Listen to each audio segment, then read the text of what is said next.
California only has about 6 weeks of fuel left, and that was the headline. It's because the vice chair of the California Energy Commission testified that a bidding war for oil starts in about 6 weeks. Here's a micro analysis of something you're not going to get anywhere else. Let's check this out. California has 6 weeks of gas left. That's what the internet said this week. Here is what that statement actually means. And it is worse than what the internet was claiming. The original statement came from Siva Gunda, the vice chair of the California Energy Commission. He testified at a public hearing in Sacramento on May 5th. His exact words, quote, "I do not see presently, at least up to 6 weeks, a supply shortfall." PolitiFact rated the viral version false. California is not running out of gas in 6 weeks. But the rest of his testimony, the part the internet skipped, describes a situation that's harder to fix than running out of gas. What Gunda actually said about what happens after the 6-week forecast window closes, quote, "The pricing will move molecules towards California, but it will come at a price. California can outbid the rest of the world for crude oil. The state's refiners are negotiating long-term deals with Asian buyers right now to pull cargoes that would otherwise go to South Korea or India. California will get the fuel. The bidding war is what sets the price. The price is at the pump." The last tanker of Persian Gulf oil arrived at Long Beach last week. Per the Los Angeles Times, it was the last expected shipment from the Middle East for the foreseeable future. 30% of California's crude oil came from the Middle East before the war. That is 200,000 barrels per day that must now be sourced elsewhere at premium pricing against global competition. On longer logistics, into refineries that produce a fuel blend only California uses. This is what's happening today. By the end of this video, you'll know exactly what California's gas price does over the next several months. What UC Berkeley just warned about the 60-day scenario, why California's bidding war drives up the price at your pump if you live in any other state, and the 3 specific dates between now and August that will determine which version of this story prints. California is the largest gasoline-consuming state in America. The state has 11 refineries. 26 years ago, it had 23.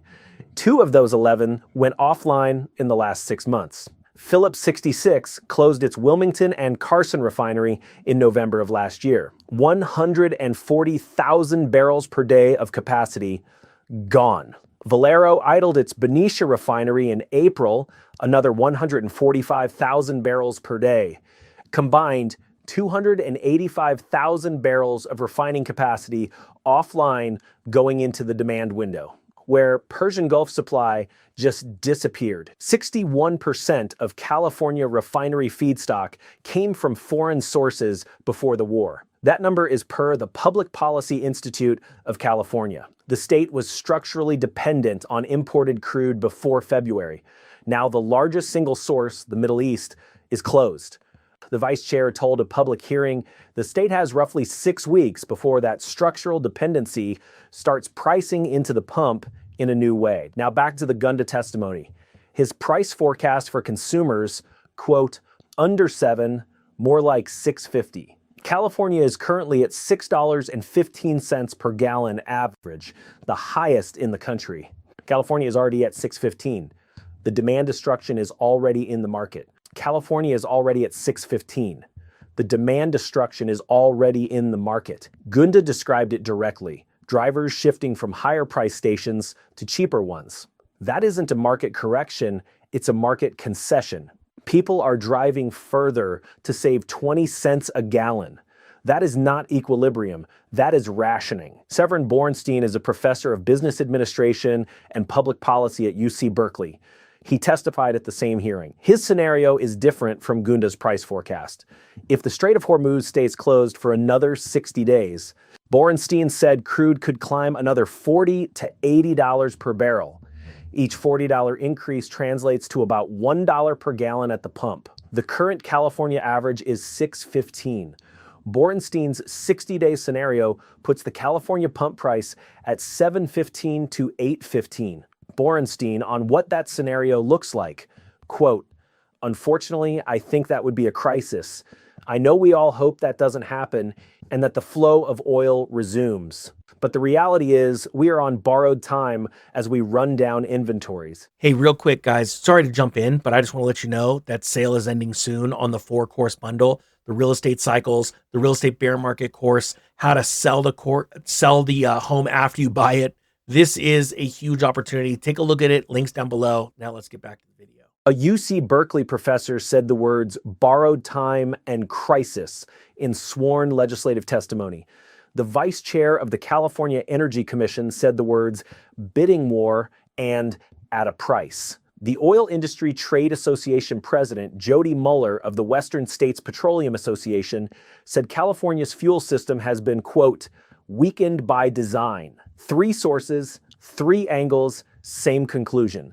The state is exposed and the consumer pays. The fuel blend problem matters here. California requires CARB gasoline, a state-specific reformulated blend designed to reduce smog. Only a limited number of refineries in the world produce it. When the state needs replacement supply, shipments take longer to source and longer to arrive than standard gasoline. The new CARB low-carbon fuel standard update takes effect July 1st this year. Analysts project it adds another 65 cents per gallon at the pump, on top of whatever the global market does. That is a structural addition, not a war effect. Patrick DeHaan at Gas Buddy ran the numbers on the full timeline.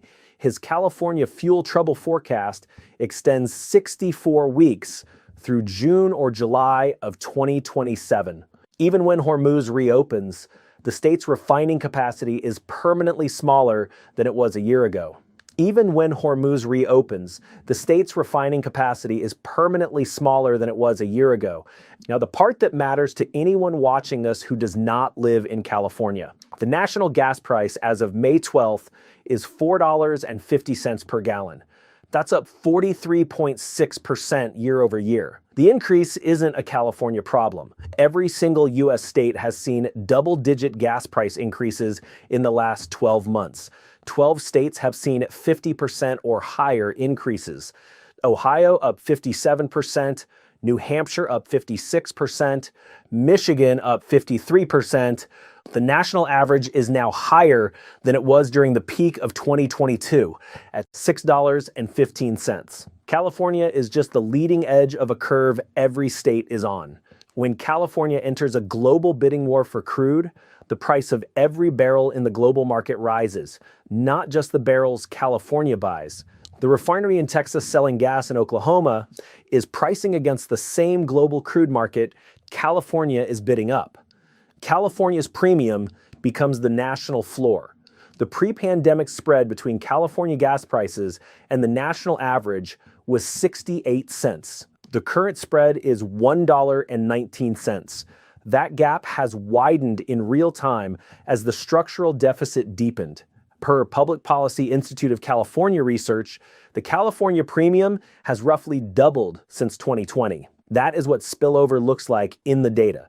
Every state pays more because California has to pay more to compete for the supply that everyone is now bidding for. Historical anchor matters here. Hurricane Katrina in 2005 took Gulf Coast refineries offline. The last shipments arrived before the storm. The Strategic Petroleum Reserve was opened. National gas prices spiked, not just in the Gulf states. The mechanism was identical. Regional refinery loss created a supply gap that the national market absorbed through higher prices everywhere. The current setup is the same mechanism at larger scale. Not a hurricane, but a war. Not the Gulf Coast, but the Persian Gulf. Not weeks of disruption, but months. And no SPR release at California supplying scale to backstop it. The federal government has signaled the SPR is for emergencies. The administration has not declared this one. The first is mid-June.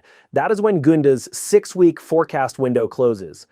The state will know by then whether the long-term supply deals it's negotiating with Asian refiners have locked in 3 to 6 months of certainty. If those deals close, prices stabilize near $6.50. If they don't, the bidding war ratchets harder and prices move toward Bornstein's $7.15 to $8.15 range. The second is July 1st. That is when the new California CARB low carbon fuel standard update takes effect. The estimated addition is 65 cents per gallon at the pump. That cost lands regardless of whether Hormuz reopens.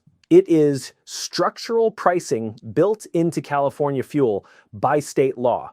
Other states do not absorb that addition directly, but it widens the California premium that pulls the national market up. The third is late August. That is 60 days from Borenstein's testimony.